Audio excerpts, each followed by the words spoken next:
Hello everyone! Magandang buhay sa lahat. Welcome na welcome po kayo dito sa aking Mathematics Tagalog tutorial.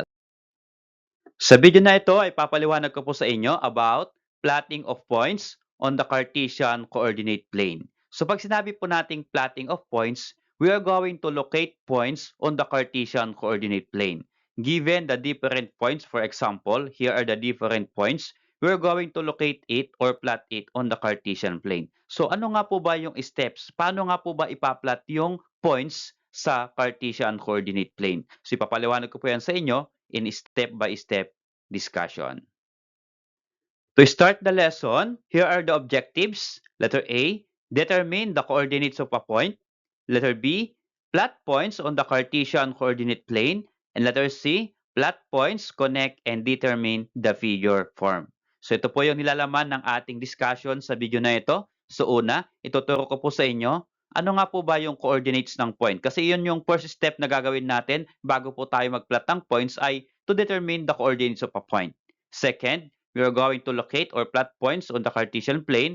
And then, meron pa akong ibibigay na activity. We are going to plot points, connect the points, and determine the figure form. So, meron po tayong figure na mapo-form kapag pinag-connect-connect po natin yung lahat po ng points na ipa-plot po natin. Okay? Okay, so let's start. Plot the following points on the Cartesian coordinate plane. So nag-prepare po ako ng 6 points that we're going to plot it on the Cartesian plane.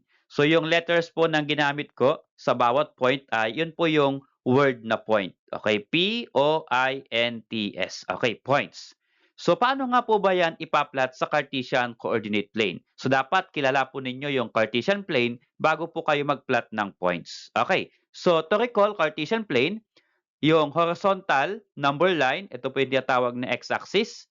At yung vertical number line, ito po yung tinatawag na y-axis. Okay, so ito po ay may apat na quadrant.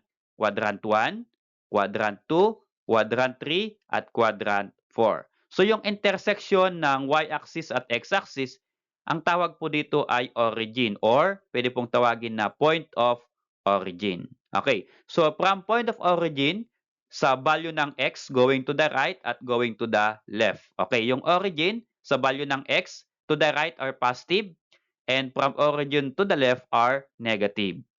At sa value naman ng y, from point of origin above or upward are positive and from origin downward are negative integers. Okay, so yun po yung ating Cartesian plane. At yung sign po ng points sa bawat quadrant ay ito po yun. Lagay ko po dyan. Okay? Sa first quadrant, ang sign po ng points or coordinate ng points ay both positive. So positive, positive. Okay? Sa second quadrant naman ay negative, positive ang coordinates.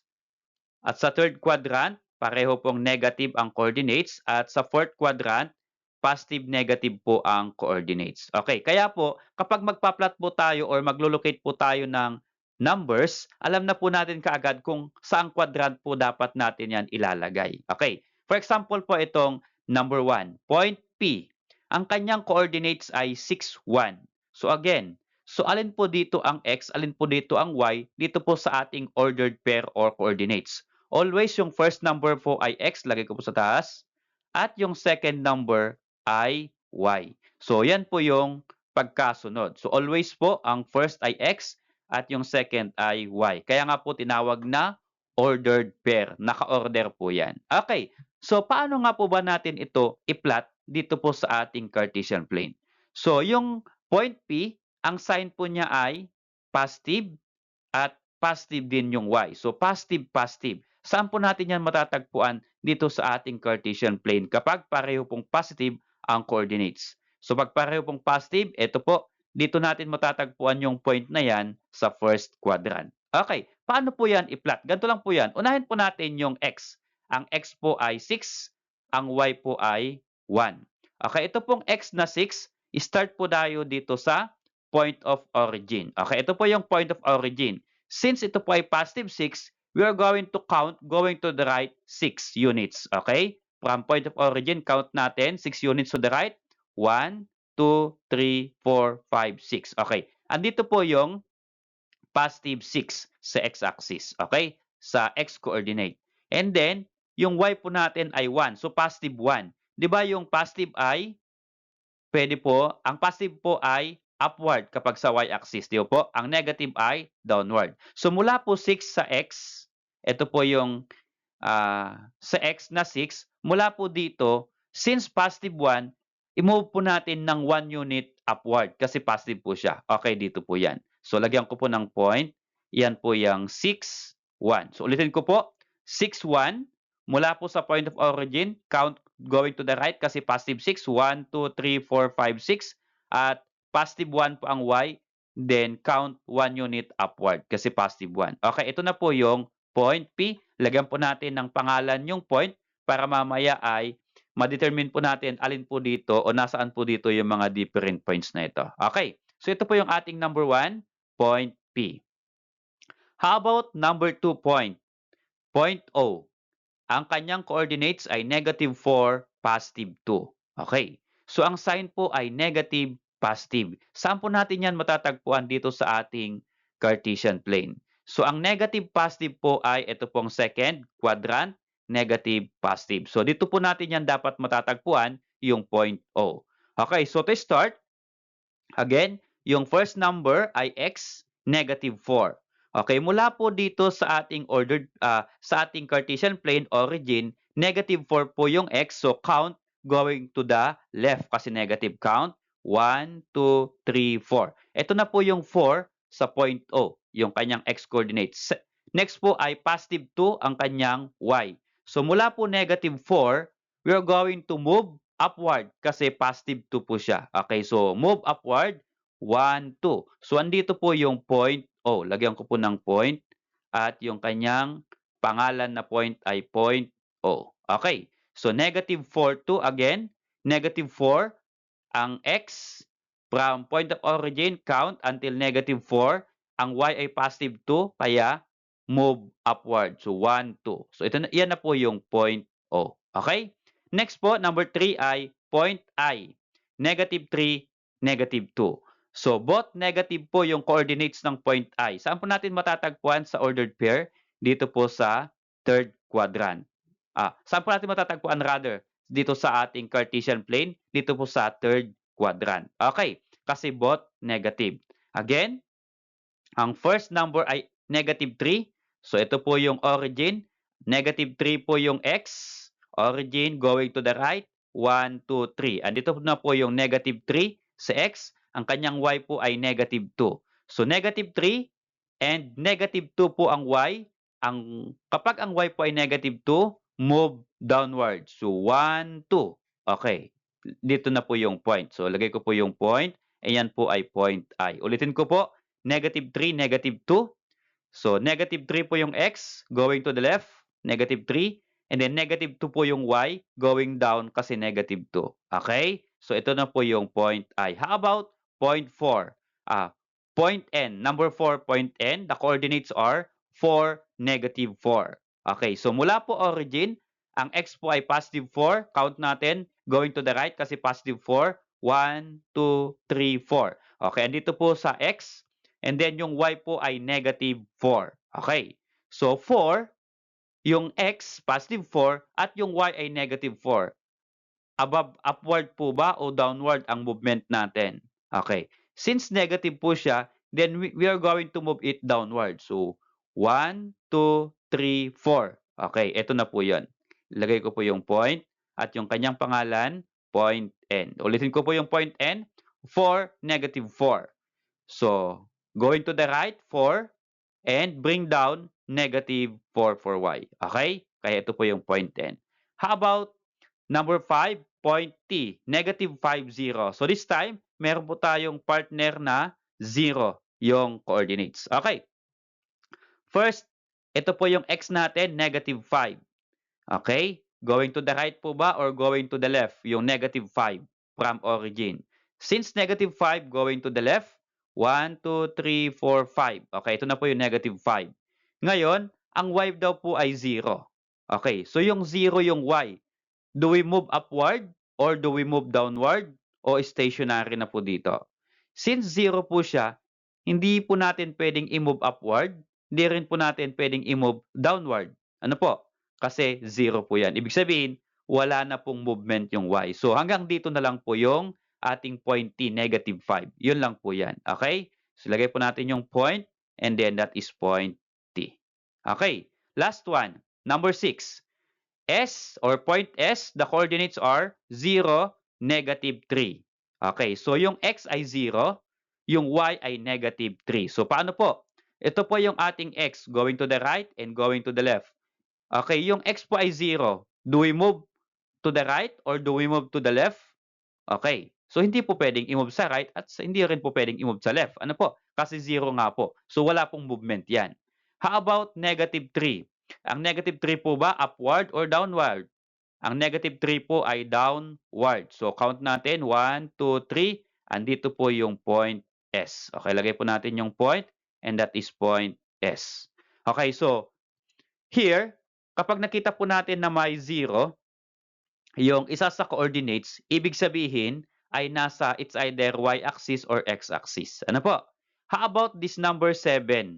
Okay, point of origin. Ipa-plot daw po natin yung point of origin. Wala pong nakalagay na ordered pair. So paano kaya natin ilolocate yung point of origin? Again, as I recall, ang origin po ay intersection ng x at ng y. Ito po yung point of origin. So ano nga po ba ang ordered pair ng origin or point of origin? Okay? So kapag dito po sa intersection, yung x po natin dyan ay 0 at yung y po natin dyan ay 0. So ang kanyang coordinates kapag sinabi po nating point of origin ay 0, 0. Ito po yun. Lagyan ko po ng point. Okay, special po yan kaya ang color po niyan ay red. Okay, so that is how to plot points on the Cartesian plane. So let's have an activity. Okay, for activity number 1, plot the following points on the Cartesian plane, connect points consecutively, and identify what figure is formed. Okay, so sige nga po. Ito daw po yung different points. Okay, 1 to 4 only. So, ang name po ng points ay MATH, in short, math. Okay? So, paano po natin yan again i-plot as I recall? As to master the lesson, i-plot natin and then connect daw po natin consecutively. First, i-graph natin or plot natin yung point M, 3, 2. Saan po matatagpuan? First quadrant, second, third, or fourth. Positive 3, positive 2. Okay? Again, lagay po natin. So, matatagpuan po yan, both positive sa first quadrant. Okay. So, M, ang kanyang coordinates are 3, 3, positive 2. So, 3 po yung X, 2 po yung Y. Okay, mula po sa point of origin, positive 3 going to the right, 1, 2, 3. Okay, ang Y po ay positive 2. Is it upward or downward? So, positive 2, upward. So, 1, 2. Ito po na po yung point. Okay? Lagay po natin yung point. At yung kanyang pangalan, point M. Okay, ulitin ko po. 3, 2. Mula po sa point of origin, 3 sa X, and then 2 sa Y. Okay po ba? Okay. How about point A? -4, 2. Saan po natin matatagpuan? Ito pong point A, -4, 2. Negative positive, ito po ay sa second quadrant. So first, plot natin -4 sa x. Mula sa origin, -4 going to the left. Going to the left, 1, 2, 3, 4. Okay, -4. And then, ang partner po niyang y ay positive 2. Is it upward or downward? Since positive 2, upward. So 1, 2. Okay, ito na po yung point A. Lagay po natin yung point at yung kanyang pangalan, point A. How about number 3, point T? Coordinates, -4, -2. Saan po natin matatagpuan sa ating Cartesian plane?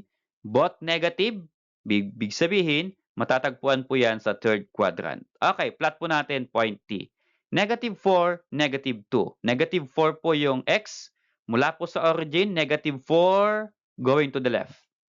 And then ang partner po niyang y, -2. From -4, is it upward or downward? -2. Since -2, downward, negative.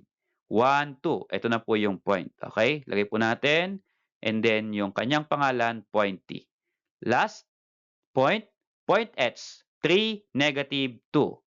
So, yung X ay 3, yung Y ay -2. Okay, so since positive 3, from point of origin, yan po ay X, kaya going to the right or left lang po yan. So, positive 3, 1, 2, 3, going to the right. And then, ang partner po niya ay -2. Mula po sa 3, is it upward or downward? So, downward po kasi -2. Okay, count natin. 1, 2.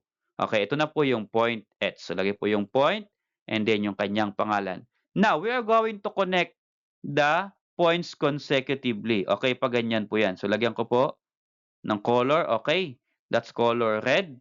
Ito pong points MATH or math in short. Ano po yung na-form natin na figure? Ang na-form po natin dyan ay rectangle. Okay, so how about this activity number 2? Plot the following points on the Cartesian plane, connect points consecutively, and identify what is figure form. So, ganoon din lang po yan sa activity number 1. Ito po yung points po natin. 4 lang din po yung points natin. Ang pangalan po ng points natin ay COME or in short, COM. Okay, so plot natin sa Cartesian plane. Okay, number 1. Point C, ang kanyang coordinates, -2, +3. So, saan po matatagpuan ito pong point C sa ating Cartesian plane? Yan po ay matatagpuan ito po ay negative, positive. Nasaan po ang negative, positive? Ito po, quadrant 2 or second quadrant. Okay. So, paano po i-plot yan? Ang x natin ay -2, ang y ay +3. So, mula po dito sa origin, sa x ay -2, going to the left, 1, 2. And then +3, upward, downward. So, ang positive po ay upward. So, 1, 2, 3. Ito na po yung point. Okay, point C. Okay? So, ulitin ko po. -2, 3. -2 ang x, going to the right. +3, upward, 1, 2, 3. Okay, yan na po yung point C. Next, number 2, point O. +2, +3. So, both positive, saan po natin matatagpuan? Ito po ay sa first quadrant, both positive. Okay, 2, 3. 2 ang x, 3 ay y. So, 2 muna i-plot natin. +2, going to the right. +3 ang y, going upward. 1, 2, 3. Okay, so dito po yung point O. Okay, lagay po natin and then yung kanyang name, point O. Next, number 3, point M. 1, -1 ang coordinate. So, ang x ay 1, ang y ay -1. So, +1 ang x, 1 to the right. And then, yung y po ay -1. So, upward or downward? Downward kasi -1 dito. 1 unit. Okay, ito na po yung point. So, that is 1, -1 ang coordinates at ang kanyang pangalan po ay point M. Okay, lagay po natin point M. Okay, another point, point E, the coordinates are -3, -1. Saan po ito matatagpuan? Ang point E, both negative. Ito po ay sa third quadrant. Okay, ang first number natin ay -3. From point of origin, ang -3 po ay x, going to the left. Okay, 1, 2, 3, -3. Okay, and then plot natin -1 sa y, -3, -1 po yung kanyang y. Is it upward or downward? So, downward kasi negative. So, -1, 1. Okay, ito na po yung point. Lagay ko po dyan. And that is point E. Now, we are going to connect the different points or the 4 points in our Cartesian plane. Ang pagkoconnect po natin ay consecutive. So, kapag kinonnect po natin, iyan na po yung kanyang figure na na-form. So, ano po yung figure na ito? Assume po natin that this is a rhombus. Okay? For the third activity, plot the following points on the Cartesian plane. Connect points consecutively and identify what figure is formed. Okay, so ito po yung different points. Ang points po ay 1, 2, 3, 4. Ito po ay note. Okay, N-O-T-E. Okay, we are going to plot that points on the Cartesian plane. Okay, so yung activity number 3, ibibigay ko pong activity po ninyo. Pause this video and try to plot it in the Cartesian coordinate plane. Ito pong point or points NOTE natin. And then, baka pwede po naman po pakishare sa comment section ng video na ito kung ano po yung figure na mapuform po natin mula po dito sa 4 na points dito. Okay? Okay, so hihintayin ko po yung inyong sagot sa comment section. Kapag nagustuhan mo po yung video na ito, at natuto ka, baka pwede naman pong i-click yung like and then subscribe na rin kung bago ka pa lang po dito sa aking channel.